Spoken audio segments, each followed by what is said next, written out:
Kama AI inaweza kusaidia kufanya kazi ya masaa kwa dakika chache, it's interesting, lakini jiulize, ikitokea teknolojia hiyo hiyo ipo mikononi mwa cyber criminal, inaweza kufanya kitu gani? Kumbuka, AI haijavumbua hacking, lakini inaweza kusaidia baadhi ya mashambulizi ya hacking kuwa more effective, efficient and easy to scale. Swali rahisi, hackers wanaweza kufanya nini na AI? Hilo sio swali la kujiuliza. Swali la kujiuliza ni je, biashara yako imebadilisha namna inavyojilinda na mashambulizi ya hacking?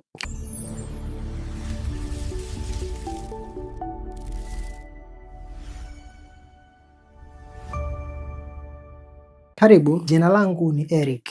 Leo tutaangalia ni mambo gani ya muhimu kila CEO na business owner anatakiwa kuyajua na kuyafanya ili kuilinda biashara yake na mashambulizi yatokanayo na ukuaji wa AI. Kwa muda mrefu, watu wengi na taasisi nyingi zimekuwa zikifikiria cyber security ni kazi ya IT department. Kwa mazingira ya leo na sasa, sio kweli. Kwa sababu biashara zipo mikononi, biashara zipo kwenye WhatsApp, biashara zipo kwenye email, biashara zipo kwenye Facebook, biashara zipo kila sehemu mtandaoni. Hivyo mashambulizi ya cyber security yanaweza kuanzia kwenye one spamming email, yanaweza kuanzia kwenye fake attachment au fake invoice. Hivyo kama ulikuwa unafikiri jukumu hili ni jukumu la IT department, hakika biashara yako haipo salama. AI haijampa hacker the magic button ya kuweza kuiba password, kufanya phishing, kufanya social engineering. Haya yote yalikuwepo kabla ya AI, lakini kilichotokea ni kwamba AI inarahisisha wepesi wa mambo hayo kufanyika na wepesi wa kuscale attack kwa muda mfupi, hivyo kusababisha madhara kubwa ikitokea inatumiwa kwa usahihi na mtu mwenye nia mbaya, au kwa lugha nyepesi tunaita hacker. Sasa jiulize wewe kama mmiliki wa biashara, ikitokea changamoto hizo zinaenda kuikumba biashara yako, umejiandaa kujilinda kwa namna gani? Utaendelea kujilinda kizamani au utatumia approach za kisasa kujilinda? Mfano mwepesi, attacker anaweza kuingia kwenye website ya kampuni au LinkedIn profile ya kampuni, akamjua nani ni CEO, nani ni COO, nani ni CTO, nani ni operation manager na vingine. Hivyo akatuma email ambayo lengo lake ni kufanya spamming, ni kufanya phishing na katika ile phishing anayoifanya akaitengeneza yenye relevance. For instance, let's assume COO wako anaitwa Amina. Hello Amina, mimi ni fulani fulani, kuna 1 2 3 4 5 ambavyo vina relate na kampuni yako, na akajitambulisha kama mhusika mwenzake ndani ya kampuni, lakini target ni COO wako afungue attachment ambayo ina malicious code ya kumpeleka kwenye sehemu ambazo itamsaidia yule ataka kugain some information zinazohusiana na kampuni yako. Kwa kupitia AI kwa kupitia mazingira ya kawaida, huenda kucollect hizo information zote, kumjua nani ni nani, nani ni nani, nani ni nani, angetumia maybe 2 to 3 days or a whole week. But kwa kupitia AI ataingiza some keyword kwenye tools yake, atapata all information maybe within 1 to 2 minutes, then ataweza kuexploit, ataweza kutengeneza the attack, the email ya kuattack or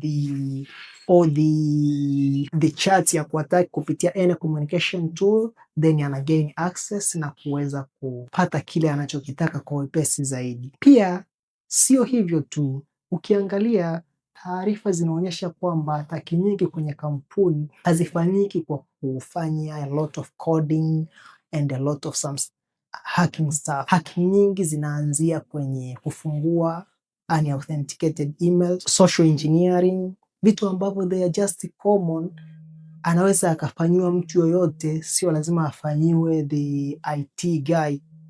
Hata wewe kama CEO, let's assume ni mtu wa marketing au ni mtu wa business management. You can be social engineered and people can access information. Chukulia mfano wewe ni let's say accountant or chief financial officer wa kampuni fulani. Let's say leo ni Ijumaa saa 10:55 unapokea email kutoka kwa CEO wako au managing director wako.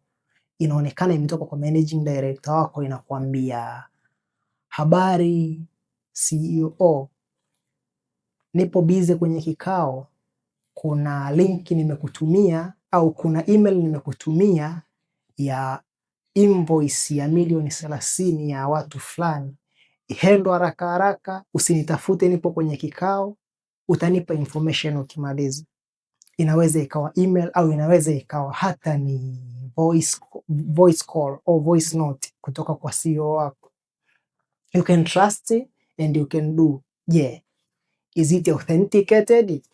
Kwa dunia ya leo ya AI hutakiwi hata kuamini the voice yani ikiwa voice peke yake au video peke yake iliyokuwa recorded haikutoshi wewe kufanya maamuzi ya kwamba this is legit. Cha kwanza unatakiwa ujiridhishe, is it legit? Is it come from the authenticated person? So kuna baadhi ya vitu ambavyo njia nyepesi za kujilinda sio tu kuikimbia AI, kwa kuwa AI is an assistant for both wanaofanya mambo mema na wanaofanya mambo mabaya. Cha kwanza ni kuangalia umejilindaje kwa ndani, either umechange business process zako kuwa more protective kuliko ilivyokuwa zamani, unatumia njia nzuri za kujilinda na hizo attack kama multi-factor authentication, kuhakikisha kwamba sensitive data za office haziwezi zikatoka bila approval and authorization ya mtu zaidi ya mmoja. Let's assume for scenario tulikuwa tukizungumzia kama scenario hiyo ya tuma hela then walipe hao watu kwa sababu ni mwisho wa wiki unakimbizana na deadline.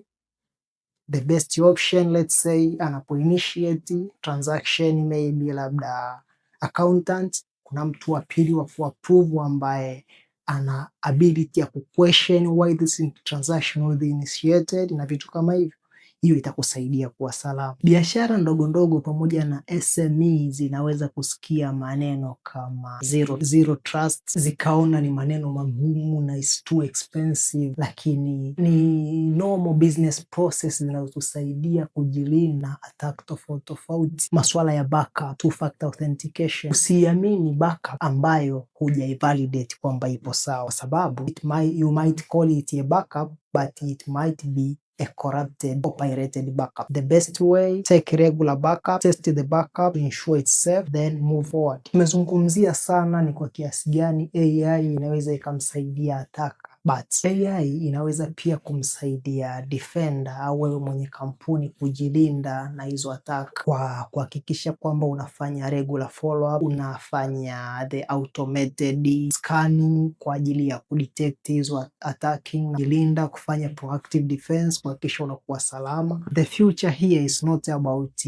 attacker versus defender kama ilivyokuwa zamani. AI assisted attacker versus AI assisted defender. Sio kila mashambulizi yanaanzia kwenye server, mengine anaanzia kwenye taarifa ambazo tumezi expose online au tunazitoa via wa social media na mambo mengine kama hayo. Kwa hiyo nobody is safe, but AI can assist also to make us safe in one way or another katika kujilinda. Wewe kama CEO wa kampuni yako jiulize, mara ya mwisho ni lini ulitest backup za taarifa zako kwamba zipo salama? Jiulize pia, mara ya mwisho ni lini mulifanya security vulnerability assessment kujua ni wapi hampo sawa, ni wapi mpo sawa? Jiulize pia, mara ya mwisho ni lini mulifanya cyber security training ya kuwa capacitate wafanyakazi wako? Kwa sababu kwa scenario tulizozungumzia hapo nyuma, mashambulizi yanaweza yakaanzia reception yakaenda ku affect taarifa ambazo ni more sensitive zinazohusiana na masuala ya finance. Pia jiulize, katika mifumo yako watu wangapi wana access ambazo sio lazima wawe nazo? Narudi kule kule kwenye principle of least privilege. Hakikisha mtu anapewa privilege ambazo anastahili kuwa nazo tu. Jiulize, ni wafanyakazi wangapi au ni mifumo mingapi kwenye taasisi yako inaweza kuwa accessed just kwa kutumia password peke yake? Na jiulize, ni password zinazotumika ziko more secured kiasi gani, na ni mara ngapi inatokea watu wanagain password ambazo watu wanagain access kwenye mifumo na mnawatreat kama ni legitimate user, kwa sababu ataka sio lazima atafute loophole ya kuingia kwenye system. Ataka anaweza akagain access ya password ya user wako na akaingia kama regular user na aka explore data anazozitaka, na mwisho wa siku akasababisha riski ambazo you never imagine it might happen. Mambo ni mengi, lakini tukumbuke ulinzi wa taarifa ni muhimu katika kuilinda na kuikuza biashara. Hakuna wateja watakaokuamini pale ambapo kesho na kesho kutwa wanakuta everything regarding them ambazo walishare na wewe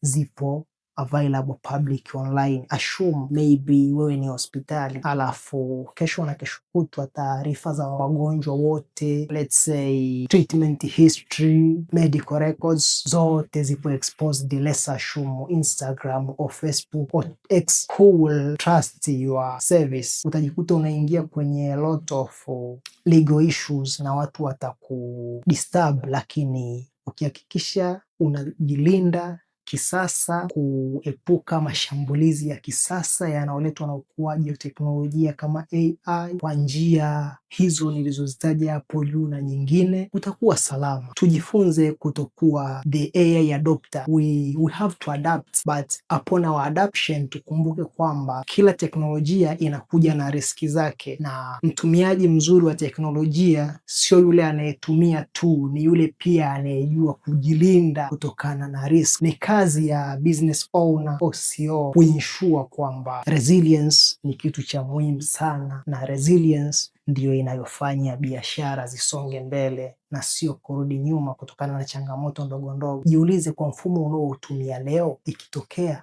kesho haupo, kesho umekuwa attacked na hack, biashara yako itaendelea kwa muda gani? Biashara yako itaathirika kwa muda gani? Utatumia muda gani kurudi online? Ndo hapo tunakuja, una backup ambayo umeitest, unaamini kwamba ipo salama, na mambo mengine kama hayo. Katika mazungumzo haya naamini kuna kitu umecapture, na kama una swali lolote karibu. Kama kuna chochote unafikiri we can share through, you can comment there, na karibu sana. Let's build the African digital together. To sum up, I can say AI is changing the cyber security, but the issue here is not to fear. The issue here is to prepare to be resilient. Remember, when the business, you have to be more resilient, more strong, and more adaptive. A CEO does not need to know the technical jargons or cyber security, but he's supposed to know, will the business keep on going after the attack? If CEO asks for high value payment, the voice alone should not authorize this transaction, but the business process.